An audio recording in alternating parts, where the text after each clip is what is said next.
Hello, everybody, and welcome to the lecture series. Glad to see we have plenty of participants in the chat today. Good to see y'all. Good to see y'all. Without any further ado and so forth, I would like to introduce Dr. Clancey Sollis. She'll be joining us today and be conducting our lecture series. Dr. Sollis has had 13 years of nursing experience, including dialysis, long-term care, but her favorite nursing work is in patient care in the ICU. Dr. Sollis holds a BS in Behavioral Science and Health from the University of Utah, an Associate's in Nursing from Eagle Gate College, a Master's in Nursing Education from Western Governors University, and a Doctorate in Nursing Education from Regis. And if I may say, she is incredibly well-versed and talented in that regard, very educated. All right, now I'll leave it over to her and she'll be discussing about the transition from being a nursing student into the professional world of nursing. Thank you so much, CJ. Hello, everybody. Thank you so much for being here. I know that it's kind of an out of the way, out of the norm kind of thing. So I really appreciate you taking time out of your day to come in and listen to what I've got to say. So thank you so much. So like CJ said, I'm Dr. Clancey Sollis. I've been with Joyce University for almost 5 years now. And it just keeps going up, just keeps getting better. So I love that about it. While many of you that are my students or have heard me talk, I like to interact with you guys. So if you have questions or thoughts or anything that you want to bring up, there's a couple ways you can bring them up during this. You can raise your hand using the little reaction button down on the bottom there. You should be able to see a reaction. So you can raise your hand and I can unmute you and you can talk. Or you can type questions in the question and answer section. If we do it in there, I can get to it kind of as it organically makes sense to get to it while I'm talking. So I'd love to hear from you guys as we go through this with any insight that you have. Okay. So this is my talk, transitioning from student nurse to professional nurse. So this is me, Dr. Sollis. I'm the Assistant Director of Nursing for Capstone. So I'm in charge of the students who do their capstones. And capstones are the, if you don't know, they're the experiential part, the clinical part of the semester right before you take the NCLEX. So I'm helping, I'm the teacher for that course, and I also help facilitate a lot of the background things that are happening during that time. So in my capacity as that, I've been asked to talk about kind of what do these new nurses need to be successful in their nursing career?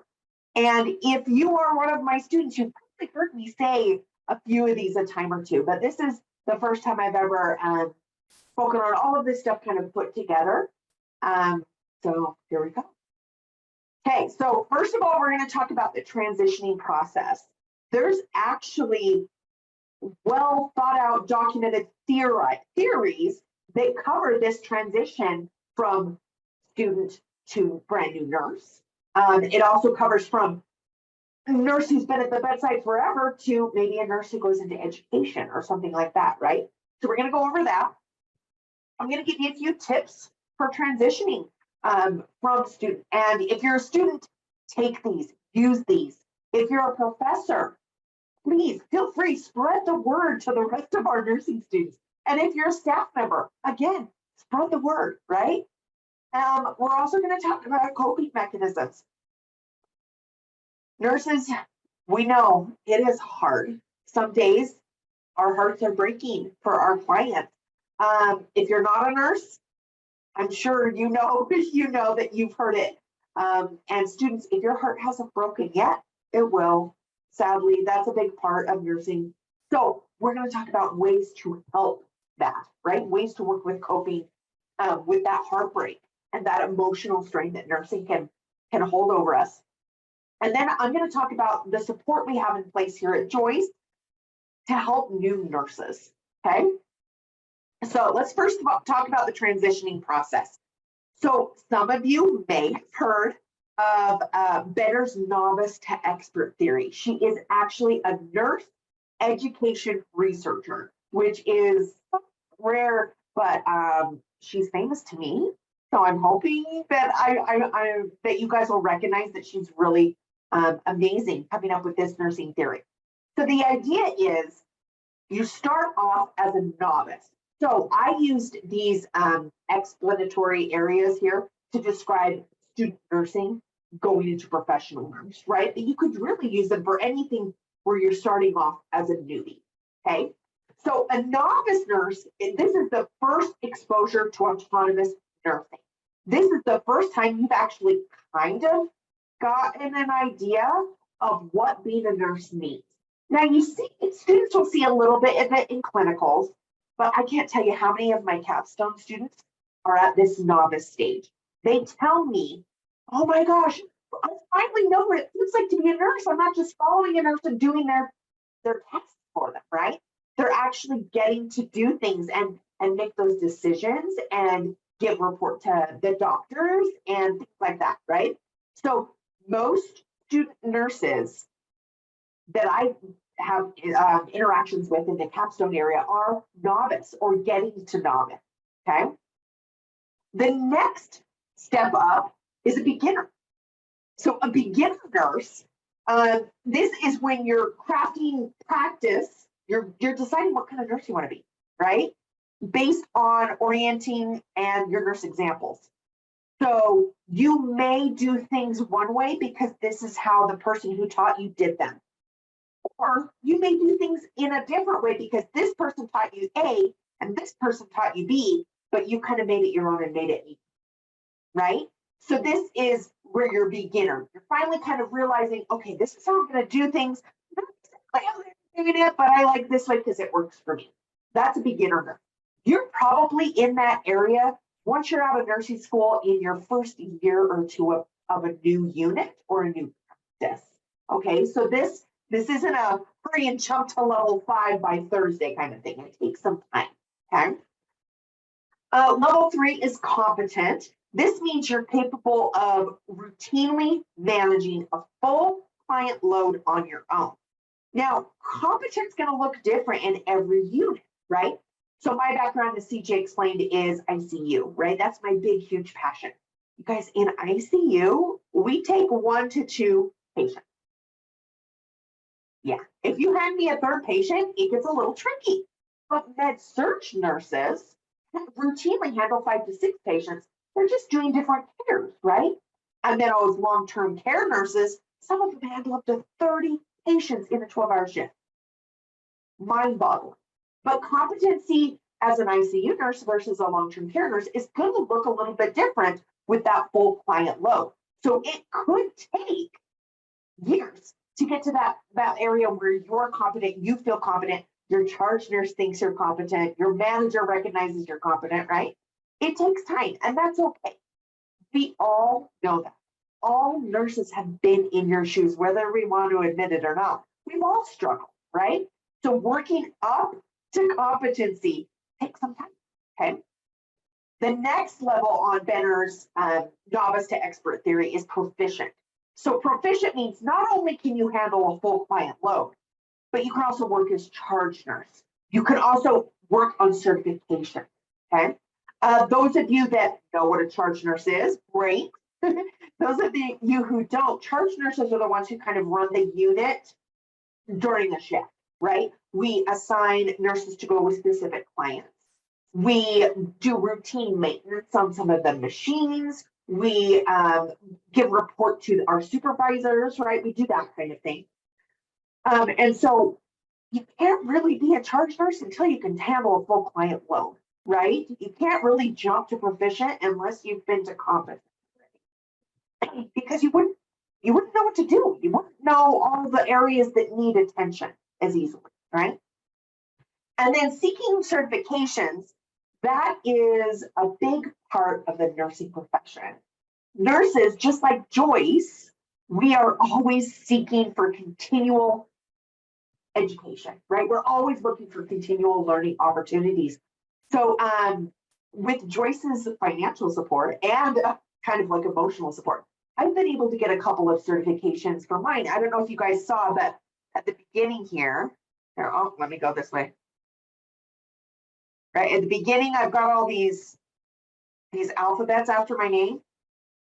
The DNP is the Doctor of Nursing Practice, which I got through my education. The RN is Registered Nurse, which you are getting through your education now.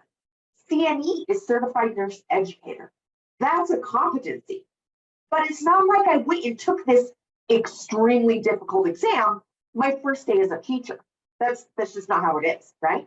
And then this CCRNK, which is Critical Care Registered Nurse Knowledge. This shows I know what you need to do to be able to be an ICU nurse. And I'm going to tell you, it was even harder than the CNE. It was so hard. They're both so hard. But those are the certifications you get when you reach that proficient level. Okay. And there are certifications for probably every single solitary nursing job out there, right? There's legal ones, there's specific hospital ones, depending on which floors. There's ones for dialysis nurses. There's ones for everybody. But you're not even going to consider that until you've probably been doing the full nursing load for a couple of years. Okay. In my case, I didn't take my CNE until I was a nurse educator for 4 years, 3.5-ish. And I didn't take my CCRN until I'd been an ICU nurse for almost 10. Those tests were so hard, but they are so worth it, right? They show I'm getting that continuing education. I'm at the top breaking point of knowledge in my field, right? So it shows I'm proficient. Okay. Now, moving on to expert, again, can take some time. You're managing a full patient load. You're working as charge. You're also the peer mentor. You're the one that managers and leadership go to say, hey, we've got a new person, can you teach them? Or, hey, we've got an old person that's been here a while who's struggling, right? That's the peer mentor. So you're not getting that. You're not getting asked to be a peer mentor until you're an expert, okay? You also work and participate on committees. There's many, many, many committees that are hospital driven, that university driven. There's committees everywhere. And often they need kind of a nurse subject matter expert. They need someone who knows exactly how that unit runs as they're making policies, as they're making decisions that affect that unit and the whole hospital in general. Okay. So here's where I want you guys, let me know. I want you to think through it for a minute. Which level are you on? Okay. 1, 2, 3, 4, 5. I'm going to go back to this page to kind of show the explanations. But can you guys either put it in the Q&A or you can unmute and tell me, what level do you think you're on? Okay. I'm going to explain to you that I am probably, based on my certifications, at least proficient as a nurse educator and an ICU nurse. Expert, maybe on some things, right? Okay, we've got a couple people saying novice. That's probably very appropriate for nursing students, right? That's where you guys are at, but you don't have to stay there forever, right? You're going to be learning and doing more and working your way up this novice to expert theory. And then once you all have your master's degrees and want to come be a nurse educator, because who wouldn't, right? Then it starts all over again. You have to fall back down the stairs to novice again and then learn your way up again, okay? So that's Benner's novice to expert theory, okay? Any questions, anything anybody's got that we want to talk about at all? Okay, awesome. Feel free, whenever, if you ever have a question, put it in that question and answer section. Okay, next thing we're going to talk about is tips for transitioning from student nurse to professional nurse. Because even though you get your diploma on this specific day and you pass your NCLEX on that specific day, that transition isn't nearly as cut and dry as we make it, right? It's a little money. So let's talk about it. Okay, tips for new nurses. Expect to work day and night shifts. Unless you are working in a place that solely operates in day hours, and I'm talking like maybe clinics or med spas or outpatient surgical centers, you're going to be working days and nights. Most new nurses do something akin to like 60% days and 40% nights. because they're trying to train you during the day and kind of the night, but they don't want to leave you on the night yet because you're not quite ready. But they don't want you to go all nights yet because there's stuff you have to learn during the day that only happens during the day. So you need to expect, especially if you want to work in a hospital setting or a long-term care setting, home health and hospice setting, most nurses, you need to expect to be working days and night shifts. In fact, Joyce, when I started here 5 years ago, this was the first day shift job I've had ever since I graduated high school, right? Since I graduated nursing, certainly. But just expect that you will be doing day and night shifts.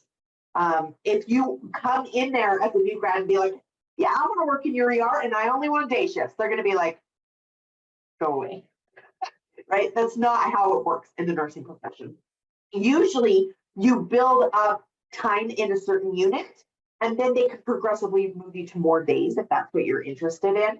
But the reason I did night shifts my whole career, even though I had the seniority I needed to move to day shifts, I really like the autonomy of night shifts. I really like being able to kind of do things my way. And if you guys know me, I like to be in control of things, right? So it's really, I really love working night shifts. It's a different culture. Night shift nurses, we're all a little bit weirder, if I'm being honest, okay? But expect that you're going to get a mix of both if you're going into the hospital environment. Next tip I have for you is to be a sponge for knowledge. Anyone that wants to teach you, let them. I say wants to teach you, right? But we've all come into contact with that cantankerous doctor or that cranky nurse that's kind of been jaded that is trying to like yell at you because you didn't do something their way.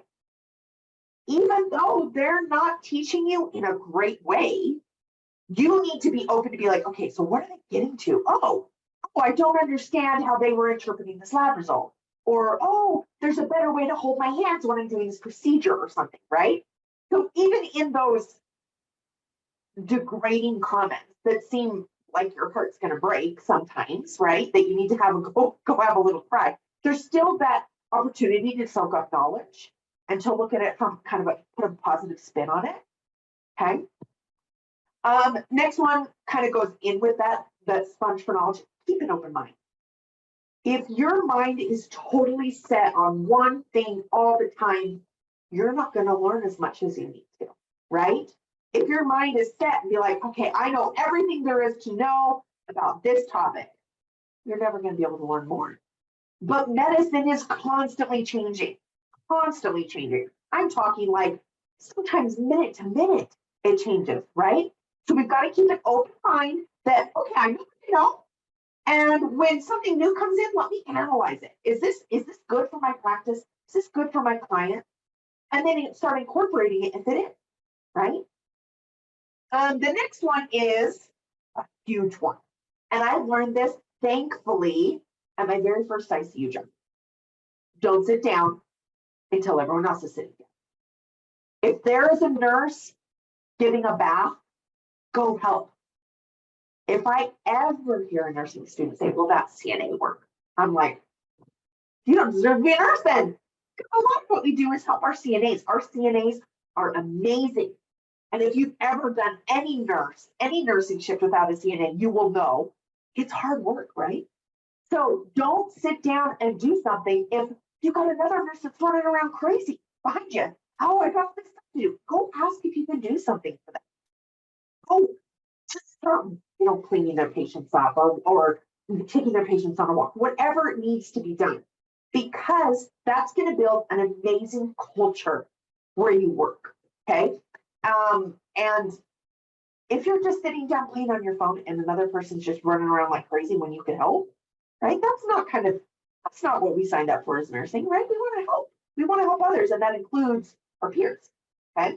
So don't sit down. I mean, you can sit down to chart and stuff, but don't like scroll on your phone or do anything until everybody else is ready to chill too. Okay. The next one is do not listen to the gossip about clients.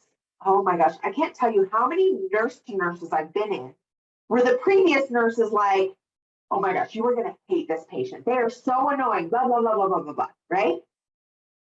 I finally, in my career, got to the point where like, I don't want to hear that. I'll be best friends with them, but in an hour, don't worry. Because I kind of went over and above being super friendly and polite and helpful with these kind of clients because clearly they had had a hard time with the nurse before. If the nurse is gossiping about them, the client felt that anxiousness, right? Felt that anxiety in that interaction. So don't listen to the gossip. If they say, oh gosh, this is the hardest patient ever, ignore it. In one ear, out the other, right?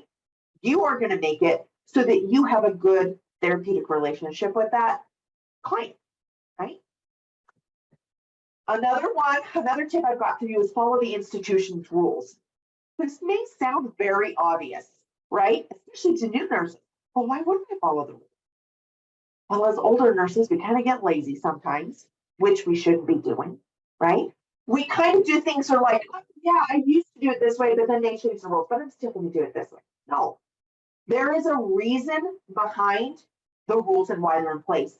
And many, many, many times it stems by evidence-based practice, what's best for the client, or some sort of legal or insurance thing that we don't know enough about. So they put the rule there to try and bypass that, right? So follow the institution's rules. Be very careful about following those because I had an amazing nurse that I worked with, and a patient came in, was a teen. They were just vomiting. And this nurse, amazing and caring as this nurse was, says, okay, I'll just grab some Zofran, which is an antiemetic, an anti-vomit pill, for those of you who don't know. I'll grab some Zofran and I'll give it to this client, and then the doctor can chart, or I'll have the doctor order it later, right? You nurses that have been in the biz for long enough, we all have those doctors who would have like signed off on that, right? So he thought this doctor will sign off. So he gave this person Zofran. Unknowingly, this patient was actually on another medication that was contraindicated with Zofran, and this nurse lost his job. He was the sole breadwinner for his family. He has kids and a wife at home that he was taking care of financially, right? And he was a great nurse, so compassionate, so wonderful. But him not following those rules made him lose his job. And he was actually in danger of losing his license. So please follow the institution's rules. Even if you don't understand the why behind them, there's a good why behind it, okay? The next one I want to talk about kind of branches off into what I'm going to talk about for the rest of this time is taking care of yourself. I don't even need a raise of hands to know that many of you in nursing school have gained weight since nursing school started, right? Because we're just awake all hours of the day. And how do we stay awake? We eat. And it's not like we have a ton of time to go to the gym, right? Because we're studying and going to clinical and lab and class and sim and all this stuff, right? So keeping yourself healthy is a great way to be able to take care of the others in your life, okay? So the next thing I want to show you, this doctor, his name is Dr. I can't pronounce his last name, but he's a YouTube personality as well. He goes by Dr. Z-Dog MD. He's actually a gastroenterologist. He's got tons of stuff on YouTube that is hysterical. But a couple years ago, the nurses came under scrutiny for being overweight. Like the majority, a higher amount of nurses are overweight than there are in most other professions. So Dr. Z-Dog MD, to the rescue here, kind of explains the thought process behind it. So I'm going to play this video. It's like 2.5 minutes long, but nurses and nursing students out there, I know you're going to see yourself in this. He's got some really interesting points. So I'm going to stop sharing just for a second so I can make sure that I'm sharing my sound, which I wasn't, so I'm glad I did that. Oh. Jason, it's not letting me share sound. Any ideas?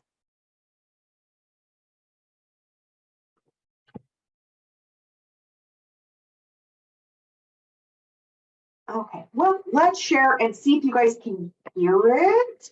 If one of my friends that can chat would let me know. Oh, Jason's looking to see why. Okay, I'm gonna play it. Let me know if you can hear it or not.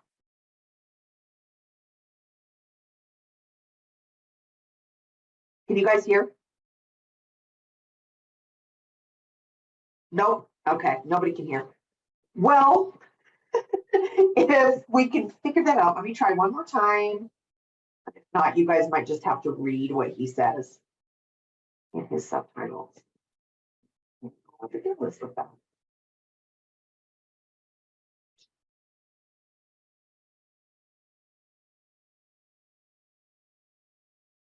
One more time. Sorry, guys. I thought we had this down. Ready to go.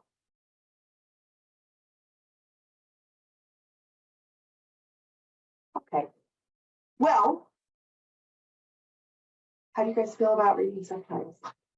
This is a great one. I could summarize what he says, but I feel like he puts things so wonderfully that I'm kind of okay, everybody, you're gonna read subtitles for a minute. I'm sorry, but trust me, it'll be worth it. I'm gonna press play. Sorry that you can't hear it though. Okay, let's go for it.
I hope that you guys see that video as powerfully as I do. When I first saw that video, oh my gosh, I likened it to my life instantly.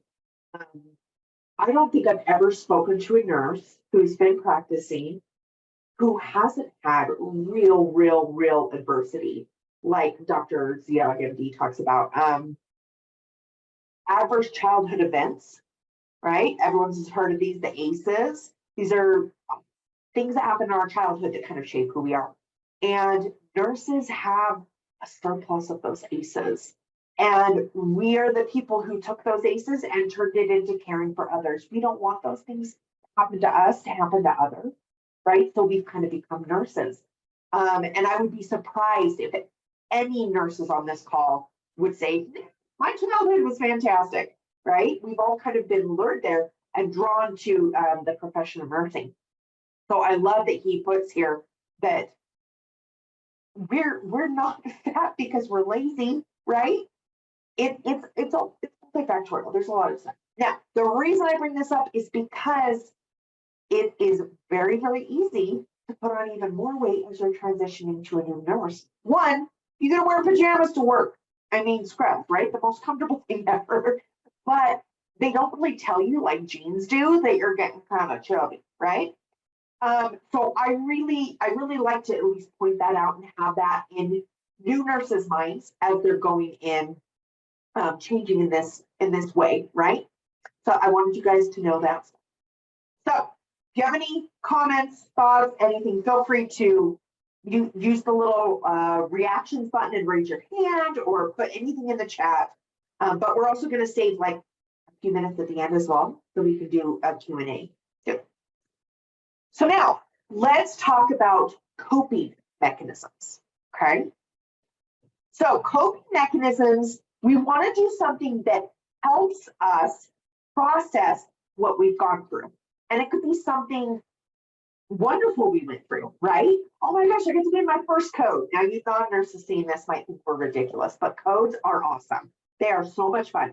Even if I'm dying, I'm just glad I'm there to help, right? It's really, it's adrenaline rush, right?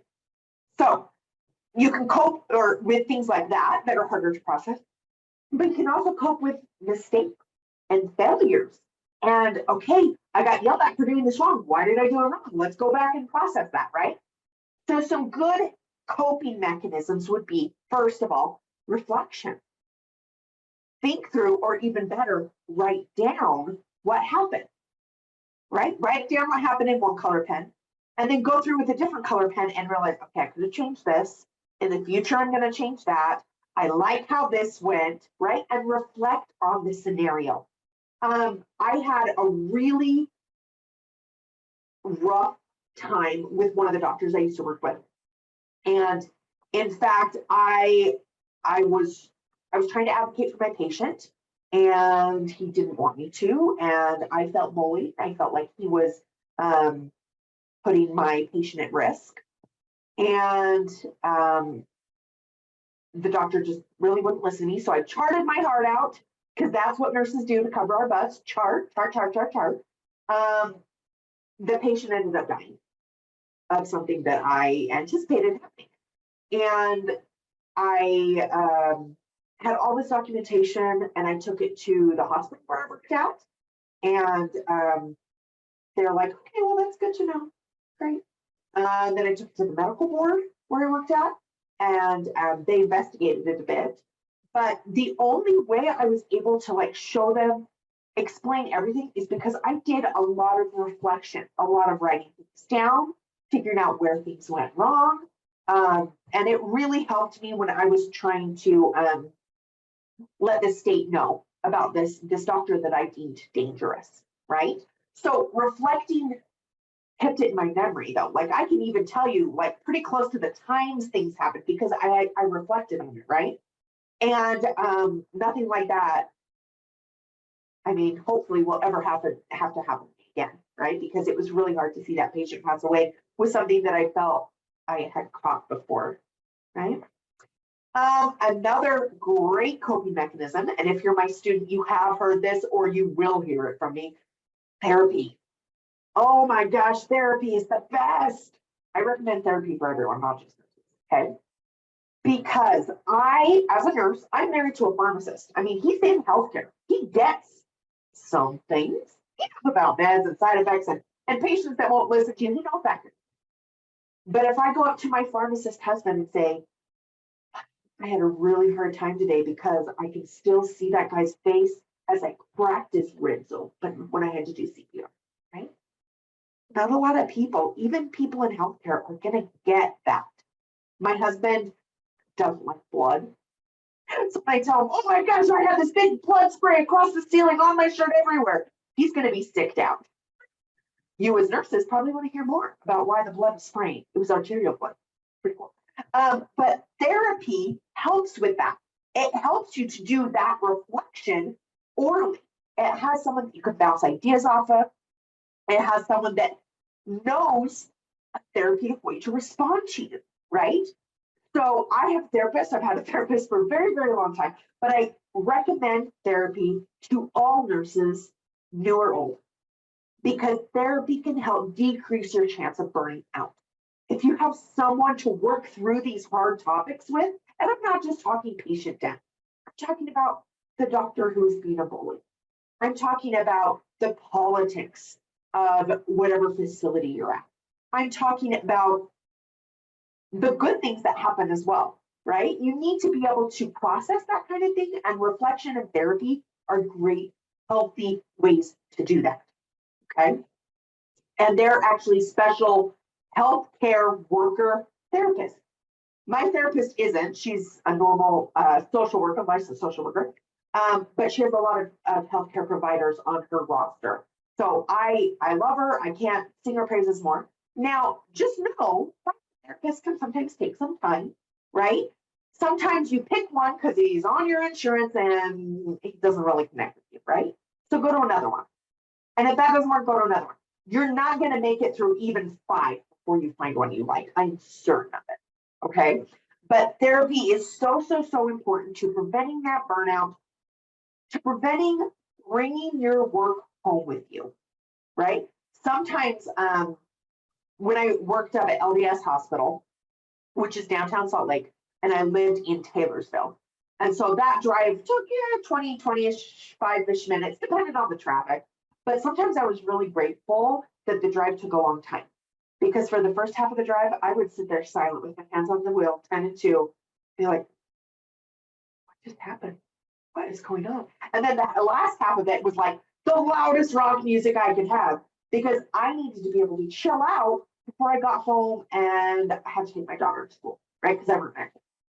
So that reflection really helped me, has really helped me in my nursing practice. Okay, other ways to cope. There are organizational memberships for every type of nursing. Remember, I told you at the very beginning that Patricia Benner, who did the Novice to Expert theory, she's kind of famous in my world. My world is kind of education research, and that nursing education research, right? That is a really narrow field, but everybody in it knows everybody, right? So whatever kind of nursing you get into, there's a membership organization for that. Because I know if there's one for nurse education research, there's one for you guys, right? There's for every different type, there's tons. You can just Google them and I'm sure there's some. There's also the American Nurses Association, the ANA, right? All of Joyce faculty are members of the ANA. There's the NLN, Nurse Licensure. Oh gosh, what does NLN stand for? Anyway, there's lots of them that are just general. It's kind of what I'm getting at. But then there's more specific ones like being a part of the CCRN is the, anyway, there's so many abbreviations, but there are tons of organizations out there that know what you're going through. They'll provide you continuing learning opportunities that are exciting to you. They'll provide you peers that you didn't even know you needed. It's amazing. And they'll give you up-to-date studies, up-to-date research, up-to-date best practices. Really, really great being a part of those organizations. And then you also have the opportunity to go to conferences. And conferences, I feel like I've learned so much from my peers, where they're presenting their findings, presenting what they've experienced. And I loved it. I loved it. Now, the last one, the hardest one of all, asking for help, right? Remember how I talked about how nurses, well, Dr. Z-Dog MD talked about how nurses are wounded healers, and I talked about how we all have baggage, right? When you have baggage as a child, you are kind of forced to deal with it yourself. Sometimes you don't have an adult taking care of you. So when you become an adult, that translates into, I'm just going to do it myself, right? Even if I don't know how, I'm going to figure it out. I don't need anybody else's help. And that's from our wounded childhood, essentially. So asking for help can be a really, really big deal. So if you're a nurse and you have a nurse ask you for help, or even if you're not a nurse and you have a nurse ask you for help, please recognize that I know it's hard to ask for help. Thank you so much for trusting me enough. Right? Let's get you help. Okay, so that's a big deal. So, next one, what does healthy coping actually look like? Now, I am a Utah girl, born and bred into the culture my whole life, right? Food has definitely been shown as a coping mechanism for me in my Utah Mormon culture, right? Because we eat when we're happy, and we eat when we're sad, and we eat when we're lonely, and we eat when we're together, and we eat because we can't drink alcohol or do drugs. We eat all the time, right? Food is there for you. It is healthy for you, but you take it to an extreme and you have an unhealthy coping mechanism. Okay? Food makes me feel better, but that's because I spent a lifetime using food as my coping mechanism. And therapy is where I had to go to figure that out, right? Alcohol. Lots of people use alcohol as kind of I just need to calm down, a little bit of numb, a little bit of, I just need to zone out, right? It forces your body to relax, okay? It forces you to just chill out. But we all know somebody or have had clients that take it too far. And we go into alcoholism and the effects of that. One of the worst deaths I ever saw was someone who died of liver kidney disease. Both their liver and their kidneys were failing. And it was because he drank too much. He was 31 and died because he told me he drank a gallon of vodka a day since he was 13, right? That, not a healthy coping mechanism, okay? Prescription drugs, well, the doctor prescribed it, so it must be safe, right? Please tell me you've learned that that's not the case as a nursing student, right? Just because the doctor ordered it and you're taking it as prescribed doesn't necessarily mean you're not abusing them, right? We need to be really, really careful, especially with this opioid epidemic, right? Where so many people take so many pain meds to feel better, right? We can feel better in other ways as well, right? So all of these things, the whole point of this slide is to show you that things can go too far, right? I tell my students, I've got this gift for making everything death. Like I could turn exercise into death, right? You take it too far, it could hurt you, right? Pets could turn to death, right? You're so emotionally broken when they die that you can't go on and you live a half-life, right? So all of these things can be good in moderation. So that's the whole point of this is moderation, okay? Coping, helping you to feel good, but not taking it to such an extreme that it changes your life for the worse. Okay. Okay. Let's keep going. So now let's talk about a little bit more support and what we can do here at Joyce to support our new nurses. First of all, the faculty.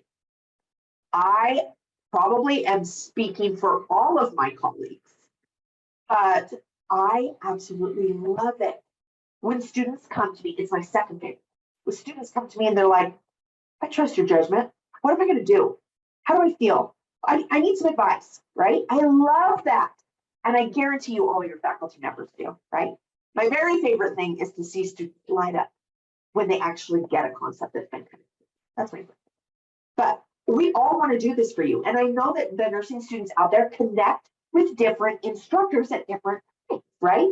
But we are all there to help. There's no way any of my colleagues would be like, you're not my student anymore. I had you 3 semesters ago. I can't talk to you. We're not going to do that. We love talking with our students, right? That's part of the reason we went into education. So you've got the faculty members there to support you. You've also got a literal fleet, practically, of student success advisors. There's so many of them. They're up in the Student Resource Center on the second floor. You can also email them, call them. I know that many of you probably know these guys, but they are amazing. I send my students there if they've got a non-academic issue. Things like anxiety. They have resources for them, right? They can talk you through those things. Career services. They can help you find a job. They can help you write a resume, things like that, right? So the student success advisors are here not only to help current students, but also alumni. I have literally sent a student who's like a year graduated. I'm like, you know what, let's go talk to student services. Let's have them help us. And they did, okay? And then career services, which, sorry, I kind of grouped them in with student success advisors because our amazing career services person is also an amazing student success advisor. But we've got career options to help you write resumes, look for jobs, practice for interviews, things like that. Okay, so you've got that support from us, kind of coming from every different direction here. To prepare practice, we give you a ton of clinical hours and a ton of capstone hours and a ton of lab and sim and all of these things where we're hoping you can bridge that gap between didactic learning and actual, I'm touching a patient now, what do? Right? So we give you all those to work up to practice. And many of my capstone students have said to me in the past, I finally get it. I actually got to be a nurse. I finally get why I had to learn all these other things before, right? We're building up that reserve of knowledge so you can use it to critically think through patient care later. Then the last one is finding a mentor, okay? Now, it could be a Joyce faculty member that you know, trust, love, believe in their opinions, things like that. It could be a Joyce faculty member, and we are all happy to do that. It could also be a clinical nurse, right? It could be a nurse maybe that you met while you were working as a CNA. It could be a nurse that you met while you were working as an EMT. It could be a nurse that lives next door to you that doesn't even work with you, right? But finding that nurse, we all know nurse people, right? Finding that nurse that kind of you jive with really, really helps support you, especially as you're transitioning into that new role. As a student, you build up each semester, you know more and you know more. And once you're almost done, once you're in your capstone semester, you're like, yeah, I got this. I'm good. I know stuff. You feel like you're at the top of your game. But then you have to start off as a new nurse, and now you're at the bottom again, and you got to move up. So having that clinical nurse by your side can be very, very helpful. Another one could be your capstone preceptor. Capstone preceptors are, for those of you who don't know, they are clinical nurses assigned to the student in their last semester before they take their NCLEX, and they work with, hopefully, just that person for about 9 to 12 shifts, depending on the facility. But they work for over 100 hours with that person. So I'm hoping it creates that bond, right? And they're able to lean on that capstone preceptor as a mentor. Okay, so that's all I've got for you here. Now we've got a few minutes. If you guys have any questions or comments, I'd love to hear them. I feel like I've been talking to just myself for the last hour. So anything you want to talk about, I hope that you found something helpful from this. That was my intent. Any questions? Yeah, thank you so much for bringing that up, bringing all those great points, and thank you for sharing that video. Even if the audio wasn't working on it, I just looking through the subtitles and seeing the emotion that he had to it.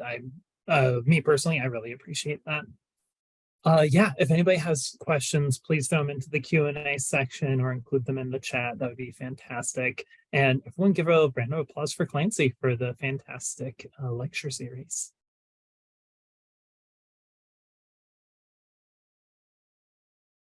Oh, I love it when those come up in the chat. Maybe that's just a me thing, but I love it.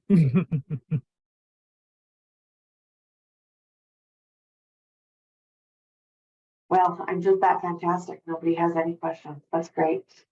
Yeah, and you're getting a standing ovation from all the claps. Yeah. Excellent. Well, shall we wrap up then? Yeah, if any of you students or faculty or staff even have questions about what I've talked about or need some help kind of directing yourself or another student there, feel free to reach out. My email is clancy.sollis@joyce.edu, and I love to help. I think that's probably why I got chosen to present this. So feel free to come to me. It's very true. All right, thank you everyone for being here.